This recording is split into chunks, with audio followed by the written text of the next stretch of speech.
우리가 신앙생활을 하면서 자주 고백하는 진리가 하나 있습니다. 그것은 예수 그리스도께서 죽으셨다가 다시 살아나셨다입니다. 쉽게 말하면 주님의 부활에 관한 고백이 우리가 신앙생활을 하면서 하는 중요한 진리가 되는 고백 중에 하나입니다. 이 고백은 너무 익숙해서 때로는 그것이 우리에게 실제로 어떤 의미가 있는지를 깊이 생각하지 못할 때가 있습니다. 많은 그리스도인들이 영혼의 구원까지는 분명히 믿지만 몸의 부활에 대해서는 막연하거나 추상적으로 이해하곤 하죠. 어떤 사람들은 죽은 뒤에 영혼만이 하나님께 가는 것으로 충분하다고 생각하는 것 같습니다. 그러나 성경은 일관되게 구원의 완성은 몸의 부활이라고 말합니다. 자, 바울이 몸의 부활에 관해서 우리에게 몇 가지를 말씀을 이미 했죠. 그리고 이제 몇 개 중요한 질문이 남습니다. 첫 번째는 그렇다면 왜 몸의 부활이 필요한가입니다. 몸의 부활에 관해서 설명하기 전에 죽은 자의 부활을 설명했죠. 죽은 자의 부활을 설명하고 그 다음에 몸의 부활을 설명했어요. 그리고 나면 당연히 따라오는 질문이 그러면 몸의 부활은 왜 필요한가 이겠죠. 바울은 이제 몸의 부활이 왜 필요한지를 오늘 본문에서 설명을 합니다. 자, 그리고 또 다른 하나의 질문. 그렇다면 몸의 부활은 언제 일어나는가? 몸의 부활이 일어나는 시점에 관해서도 우리가 질문해 봐야 합니다. 몸의 부활은 그리스도의 부활과 함께 시작되었지만 그 완성은 그리스도의 재림 때이죠. 바울은 그 재림의 때에 우리의 몸이 어떻게 부활하는지를 설명합니다. 세 번째 질문은 몸의 부활이 일어날 때 새로운 몸을 얻게 되는데 그러면 부활한 몸과 그 이전의 몸은 어떤 차이를 갖고 있는가? 왜 우리가 몸의 부활을 경험해야 하는가라고 하는 첫 번째 질문을 세 번째 질문에서 좀 보충해 가고 있습니다. 자, 이 세 가지 질문에 대한 답이 오늘 본문에 나와 있는데 하나씩 살펴보도록 하겠습니다. 자, 먼저 몸의 부활이 왜 필요할까요? 49절, 오늘 본문 말씀 바로 앞에 있는 49절에서 바울이 이렇게 말합니다. 우리가 흙에 속한 자의 형상을 입은 것 같이 또한 하늘에 속한 자의 형상을 입으리라. 바울은 우리가 처음 창조되었을 때 아담의 형상을 따라 지음받은 자다라고 말을 하죠. 그와 마찬가지로 우리가 하늘에 속한 자의 형상, 즉 예수 그리스도와 같은 부활의 몸을 입어야 한다라고 말합니다.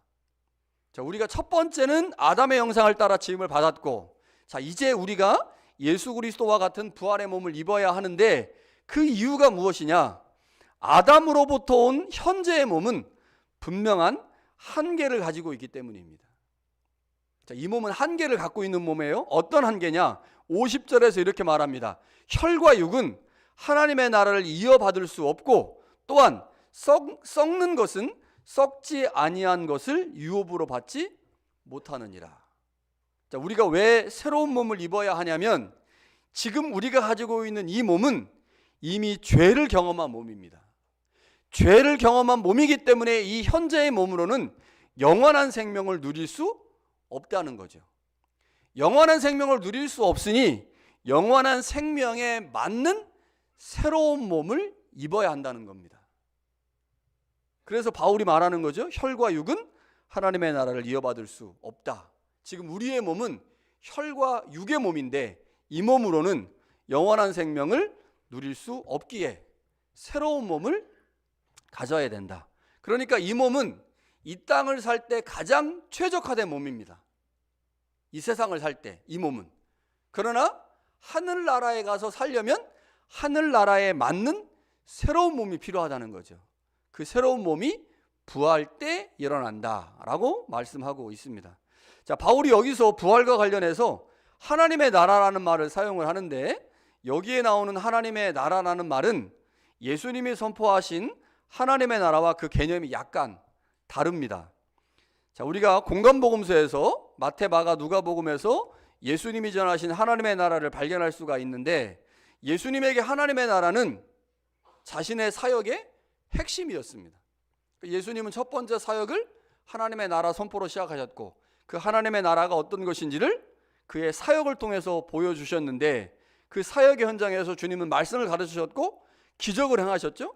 병을 고치고 귀신을 쫓는 이 여러 가지 사역을 통해서 하나님의 나라가 무엇인지를 설명하셨는데, 예수님이 전하신 하나님 나라의 핵심은 하나님의 다스림과 통치입니다.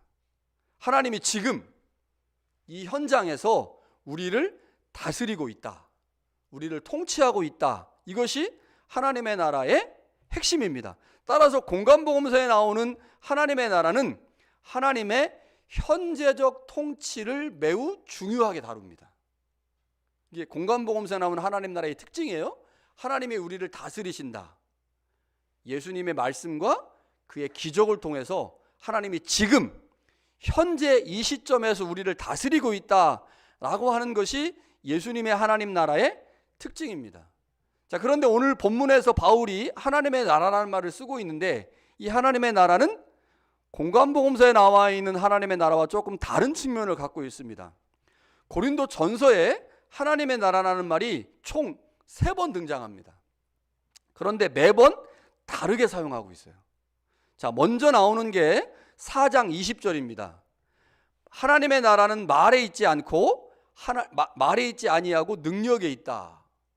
하나님의 나라는 말에 있지 않고 능력에 있다. 이것은 하나님의 통치가 지금 교회 안에서 성령의 능력으로 나타나고 있음을 의미하는 말씀입니다. 고린도전서 4장 20절에 나오는 하나님의 나라는 하나님의 나라의 현재적 통치와 다스림을 의미할 때 쓰는 말입니다. 자, 그 다음에 6장 9절에 또 한번 나와요. 불의한 자는 하나님의 나라를 유업으로 받지 못할 줄을 알지 못하느냐. 자, 여기에 하나님의 나라가 나오는데, 이 하나님의 나라는 거룩한 삶과 복음에 합당한 삶의 표지를 의미합니다. 다시 말하면 바울은 하나님의 나라를 기본적으로는 미래적 개념으로 쓰고 있어요. 우리가 죽음 이후에 가게 될 미래적 개념으로 하나님의 나라를 쓰고 있지만, 하나님의 나라를 현재와 연결시키는데 어떻게 연결시키느냐?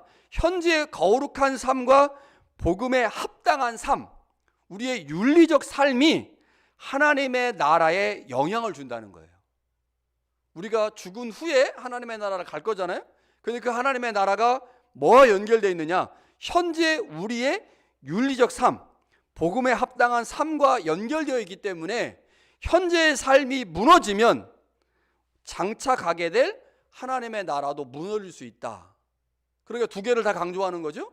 미래에 가게 될 하나님의 나라도 강조하면서 동시에 그 나라가 오늘 현재 우리의 삶에 영향을 받는다라고 설명하고 있는 게 고린도전서 6장 9절의 말씀입니다.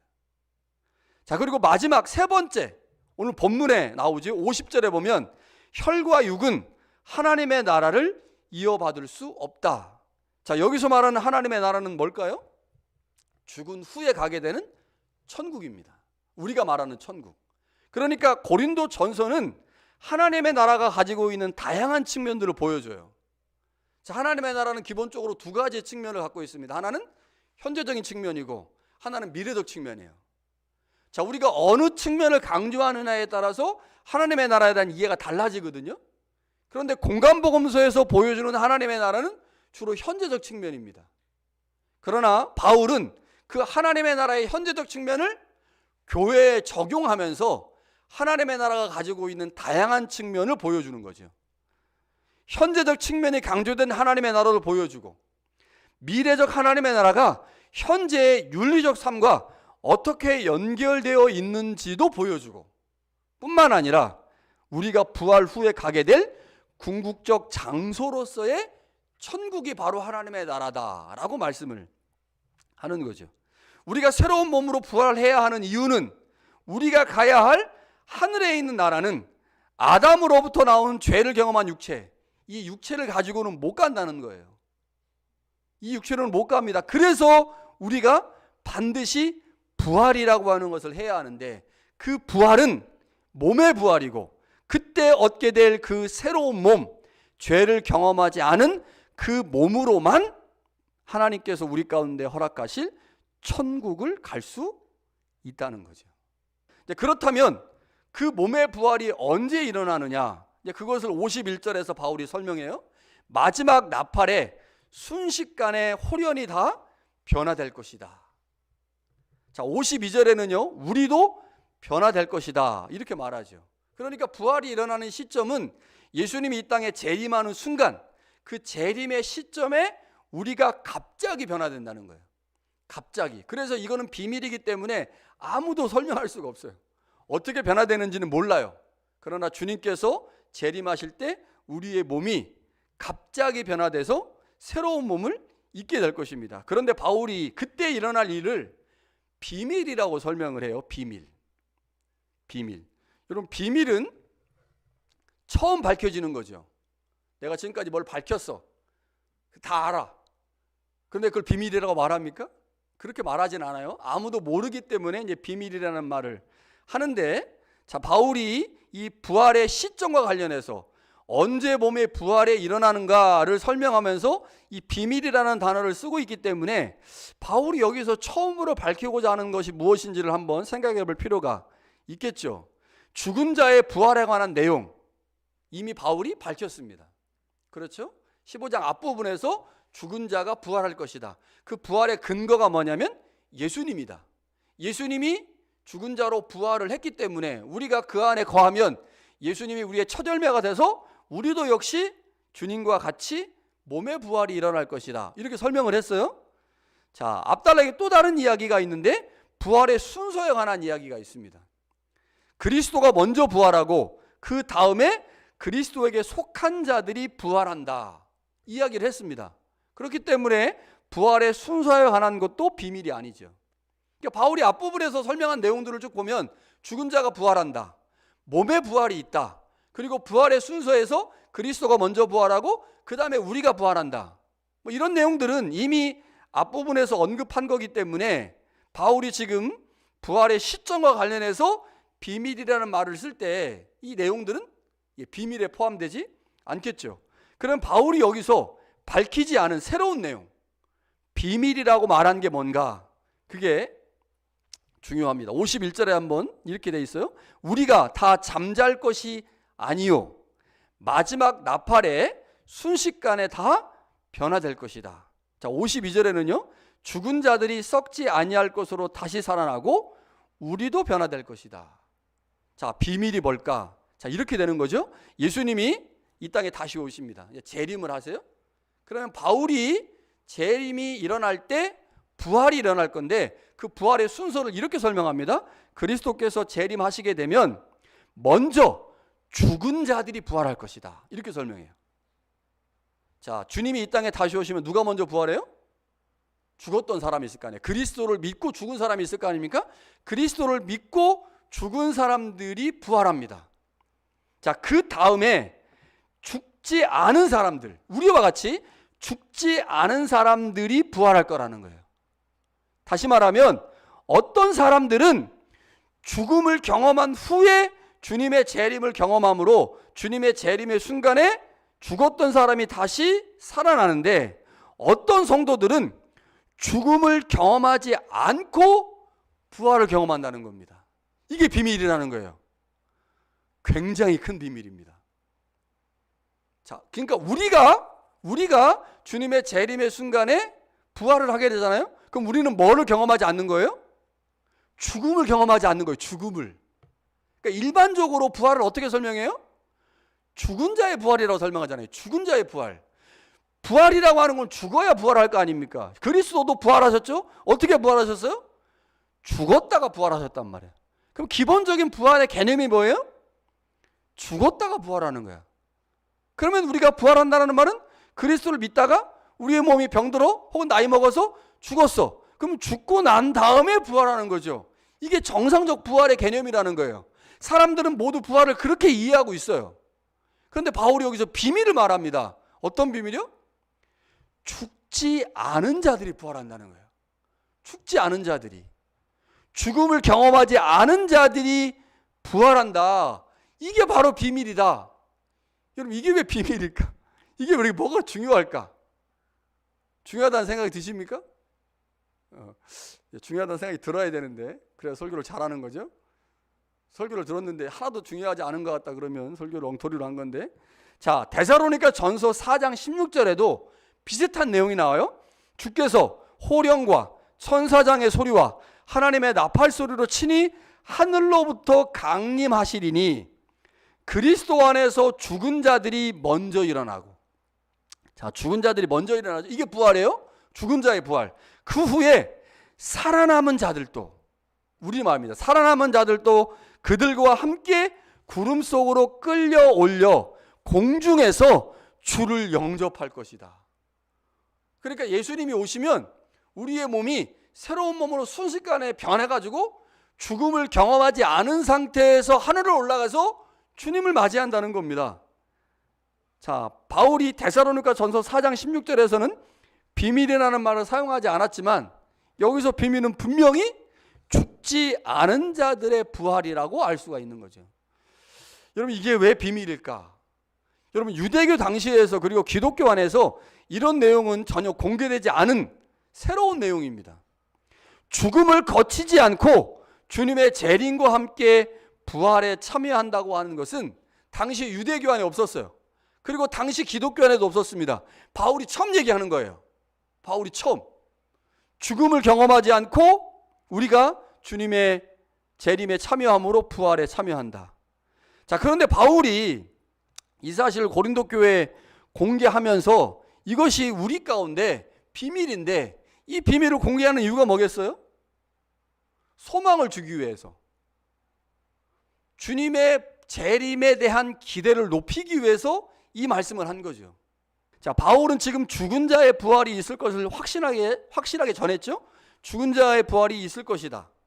그래서 이 말씀에 근거해서 죽음 이후의 세계에 대해서 우리는 걱정하지 않습니다.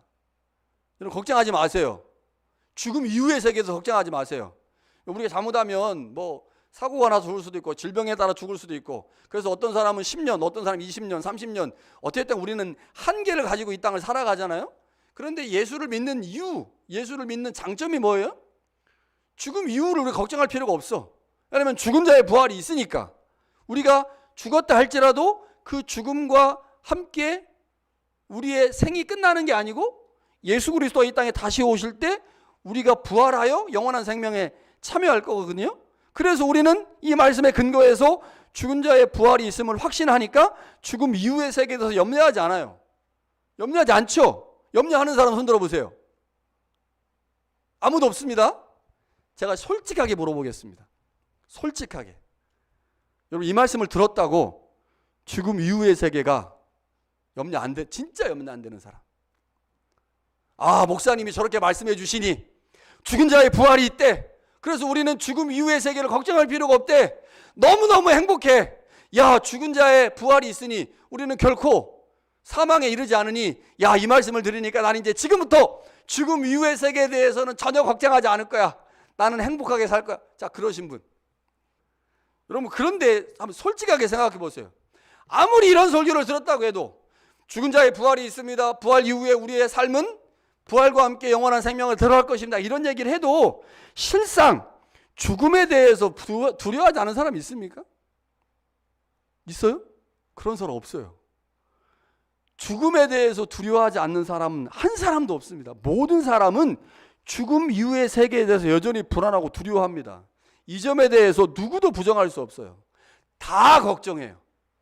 아무리 하나님의 말씀에 충만하게 들어갔다 할지라도, 성령이 아무리 충만하다 할지라도 죽음에 대해서 걱정하는 것은 모든 인간이 가지고 있는 당연한 걱정입니다.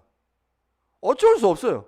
그런 상황에서 바울이 고린도 교회 안에 비밀을 전하고 있어요. 그 비밀이 뭐예요? 주님이 오시면 죽음을 경험하지 않고 부활한다는 겁니다. 죽음을 경험하지 않고 부활한다는 거예요. 무슨 말입니까? 아, 주님이 올 때, 주님이 내가 살아있는 동안에 오면 내가 죽음을 경험하지 않고 주님의 부활에 참여하니 내가 그렇게 두려워하고 걱정하고 무서워하는 죽음을 벗어난 삶을 살 수 있는 거예요. 여러분, 얼마나 큰 소망입니까? 야, 내가 죽는 것 때문에 너무너무 걱정하고 두려워했는데, 야, 놀라운 비밀이 우리 가운데 공개가 됐어. 주님이 이 땅에 다시 오실 때 우리가 죽음을 경험하지 않고 영원한 세계에 들어간대. 야, 이런 게 있어? 야, 대단하다. 이런 생각을 당연히 할 거 아니겠습니까? 죽음을 보지 않고 부활하여 영원한 삶을 살 수 있다고 하는 소망이 고린도 교회 안에 전파된 겁니다. 이 비밀이 공개됨으로. 그렇게 되면서 고린도 교회 안에 있는 죽음의 공포를 가진 사람들이 죽음의 공포로부터 자유롭게 되는 거죠. 얼마나 좋겠습니까? 우리가 이 땅 살아있는 동안에 주님이 오신다면 우리 죽음 경험하지 않잖아요. 그리고 주님과 함께 영원한 세계로 들어갈 수 있다면, 여러분, 그래서 우리 기도 열심히 해야 돼요. 살아있는 동안 주님 오시라고. 주님, 내가 살아있는 동안에 좀 제발 오세요. 주님이 오실 수 있는 이제 분위기를 우리가 만들어야 되니까 열심히 전도도 하고 열심히 하나님의 나라를 세워야 되겠죠. 여러분, 이 말씀이 오늘 우리에게도 그대로 적용이 됩니다. 오늘 우리도 우리의 인생의 끝나는 지점에 경험할 죽음, 그게 언제 경험할지 모르지만 인생의 끝에서 경험하게 될 죽음, 그 이후 세계에 대한 두려움과 공포가 우리 모두에게 있습니다. 짧게는 10년 혹은 20년 안에 죽음을 맞이할 수도 있죠. 제 경우를 한번 예를 들어보면, 제가 지금 캐나다에 온 지 거의 20년 다 됐습니다. 와, 거의 20년을 살았어요. 저도 지금 생각해보면 어떻게 캐나다에 20년을 살았나. 근데 지나온 시간을 한번 생각해 보세요. 얼마나 빨리 지났는지. 그냥 순식간에 지나지 않았습니까? 20년 정말 순식간에 지났어요. 빠르다는 생각 외에 다른 생각이 안 들 정도입니다. 지금까지 지내온 시간을 생각해 보니까 앞으로 남은 인생도 그렇게 빨리 지나가겠다라는 생각밖에 안 들어요. 20년이 쏜살같이 지났으니 앞으로 20년 쏜살같이 지나고, 그러면 이제 죽음을 맞이할 때가 점점점 가깝게 되겠구나라는 생각이 듭니다. 정도의 차이가 있을 뿐 죽음은 모든 사람이 가지고 있는 두려움의 대상입니다. 그런 상황에서 주님의 재림과 함께 부활에 참여한다? 주님의 재림과 함께 우리가 죽음을 경험하지 않고 새로운 몸을 입을 수 있다? 여러분, 이것보다 큰 소망이 어디 있습니까?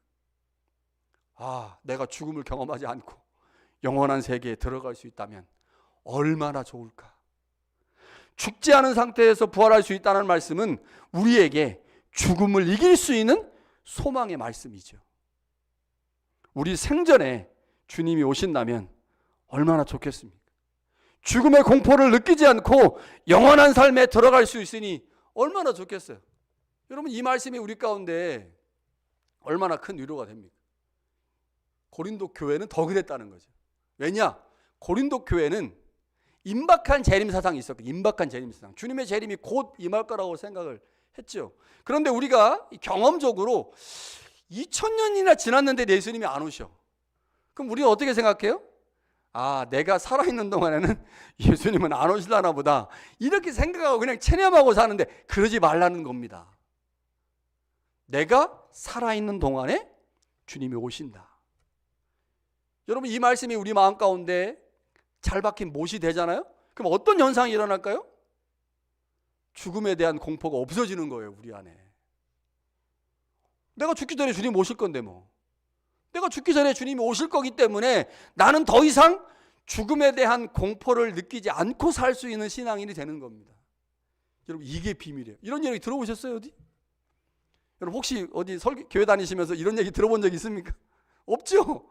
비밀이에요. 오늘 비밀이 공개된 겁니다. 여러분, 우리가 이 땅을 살면서 죽음에 대한 공포를 누구나 느끼고 살지만 그 죽음에 대한 공포를 우리는 극복하며 살아야 되는 사람인데, 오늘 고린도 전서를 통해서 바울이 우리 가운데 비밀을 공개했죠. 그리고 그 비밀의 핵심은 주님의 재림이 우리의 죽음 이전에 올 것이다. 그래서 우리가 더 이상 이 죽음의 공포를 느끼며 살 필요가 없다라고 주님께서 말씀하시죠. 자, 마지막 질문이 남았습니다. 부활한 몸과 그 이전의 몸이 어떤 차이를 갖고 있느냐죠. 바울은 두 몸의 결정적 차이를 설명하면서 첫 번째 질문과 연결합니다. 그러니까 왜 우리의 몸이 필요한가? 자, 천국에 가기 위해선 천국에 필요한 몸이 필요하죠. 그래서 우리는 몸의 부활을 경험해야 하는데, 그 천국에 가게 될 그 몸과 이 땅에서 가지고 있는 이 몸의 결정적 차이를 인식하면 인식할수록 우리는 천국에 가야 할 새로운 몸의 소망을 더 깊이 갖게 되는 거죠. 그래서 첫 번째 질문과 세 번째 질문이 연결되어 있는데 바울은 이사야서 25장 8절을 인용하면서 예수 그리스도의 재림으로 인해 몸의 부활을 경험할 때 사망을 완전히 극복한다라고 말씀합니다. 신령한 몸, 영의 몸으로 변화된 후에 사망은 더 이상 우리의 육체를 삼킬 수도 정복할 수도 없다고 말씀하죠. 이게 핵심입니다. 호세아서 13장 14절에서도 인용을 하고 있듯이요, 사망은 죄와 율법을 이용하여 우리의 육체를 삼키고 그 안에서 왕노릇합니다. 그러니까 사망이 지금 이 몸, 우리가 갖고 있는 이 몸을 완전히 지배하고 있어요. 사망이. 근데 사망이 이 몸을 어떻게 지배하느냐? 두 가지 방법으로 지배하는데, 첫 번째는 죄를 통해 지배합니다. 죄를 통해. 그런데 그 죄를 통해서 지배할 때 누구의 협력을 받느냐? 율법의 협력을 받아요. 그러니까 사망이 신기한 거죠. 죄는 나쁜 놈인데 율법은 좋은 거잖아요. 그런데 그 율법의 협력을 받아서 죄를 통해서 우리의 몸을 지배하고 있거든요. 그래서 이 몸 가지고는 천국에 못 간다는 겁니다. 사망의 지배를 받고 있는 몸이기 때문에. 그러나 우리가 예수 그리스도를 믿음으로 예수 그리스도 아래에서 우리의 몸이 새로운 몸이 됐잖아요. 그러나 여전히 이 몸은 죄에 익숙한 몸이고 죄를 이미 경험한 몸이기 때문에 언제든지 다시 죄로 빠질 가능성이 있어요. 그래서 이 몸 가지고는 천국에 못 가기 때문에 새로운 몸을 입어야 된다. 그 몸이 신령한 몸이고 영의 몸이라는 거죠. 영의 몸과 신령한 몸, 그 몸과 지금 우리가 가지고 있는 몸의 차이가 뭐냐? 이전에 가졌던 몸은 사망의 지배를 받은 몸이나 이제 우리가 새롭게 있게 될 그 몸은 사망의 지배를 받지 않는 몸이라는 거죠. 그래서 우리가 천국에 가게 될 그 몸은 사망의 지배받지 않는 죄와 율법으로부터 자유한 몸이다. 그래서 그 두 몸의 질적 차이를 바울이 설명하면서 왜 우리가 새로운 몸을 입어야 하는지를 설명하죠. 지금까지 율법이 죄에게 힘을 실어주어 죄가 우리를 사망의 종으로 살게 했습니다. 그러나 부활로 인해 새로운 몸을 입게 되는 순간 우리를 끊임없이 괴롭혔던 죄와 율법은 우리를 더 이상 정죄할 수 없죠. 죄와 율법이 아무 일도 하지 못하니 사망은 더 이상 우리를 종으로 삼을 수 없다는 거죠. 이게 이제 마지막 단락에서 바울이 설명하는 거죠. 여러분, 그리스도의 복음의 핵심 내용은 예수 그리스도의 부활로 인해 사망이 심판을 받았고 그로 말미암아 죄와 율법이 그 힘을 잃었다는 겁니다. 이게 그리스도의 복음의 핵심이에요. 우리가 이 땅에서 사망의 지배를 받았는데 그 사망이 죄와 율법으로 우리를 지배했어요. 그러나 이제 우리가 예수 그리스도가 이미 경험하신 그 부활에 참여함으로 우리도 부활에 속하게 되면 더 이상 사망이 죄와 율법으로 우리를 종으로 삼을 수 없다는 거죠. 이것이 바울이 고린도 교회에 전하고 있는 부활 복음입니다. 여러분, 우리의 신앙생활은 미래적 측면과 현재적 측면을 모두 포함하고 있죠. 우리에게 미래적 측면이 중요하죠. 예수 그리스도의 다시 오심과 함께 몸의 부활을 경험하고 그 몸의 부활을 경험한 이후에 우리는 영원한 세계가 살아야 되거든요. 영원한 세계, 천국이라고 하는 장소가 반드시 우리 가운데 있어야 합니다. 그러나 그 영원한 세계인 천국, 그 세계는 현재의 세계와 연결되어 있어요. 그러니까 저 세계를 잘 만들어내고 싶으면 뭐 해야 돼요? 그 세계와 연결되어 있는 현재의 세계를 우리가 잘 만들어야 되거든요. 그 현재의 세계를 만들어내는 게 뭡니까? 그리스도 안에 거하면서 우리에게 주어진 이 몸이 소중하고 이 몸으로 우리의 삶의 헌신과 순종의 삶을 살게 되면 그 헌신과 순종으로 말미암아 우리의 미래의 세계가 만들어진다. 여러분, 이걸 기억하는 겁니다. 그래서 우리의 신앙생활에서 미래적 측면이 중요하면 중요한 만큼 그 미래적 측면과 연결되어 있는 현재적 측면을 소중하게 생각해야 하죠. 여러분, 우리는 지금 대림절에 막바지를 보내고 있습니다. 대림절은 기다림의 절기입니다. 그 기다림은 주님의 오심과 함께 우리 안에 일어날 변화에 대한 기다림이죠. 주님이 이 땅에 다시 오실 때 우리는 모두 몸의 부활에 참여할 것입니다. 우리는 이미 그리스도의 재림과 함께 일어날 몸의 부활에 대한 바른 이해를 가지고 건강한 신앙생활을 지금 하고 있습니다. 몸의 부활에 대한 바른 믿음으로 지금 우리가 몸으로 행하는 일상을 소중하게 생각하고 있죠. 우리의 몸으로 헌신하는 그 모든 것이 우리의 몸의 부활을 위한 밑거름임을 알고 있습니다. 지금까지 그렇게 잘 신앙생활을 해왔듯이 앞으로도 일관성과 지속성을 가지고 주님 오실 때까지 믿음 위에 굳게 설 수 있기를 간절히 축원합니다. 부활의 신앙을 가지고 주님 이 땅에 다시 오실 때 우리 안에 몸의 부활이 일어날 것을 소망하며 죽음의 공포들을 이기고 삶의 현장에서 우리의 몸으로 하나님 앞에 온전한 헌신과 충성을 드릴 수 있는 우리 모두가 될 수 있기를 간절히 축원합니다.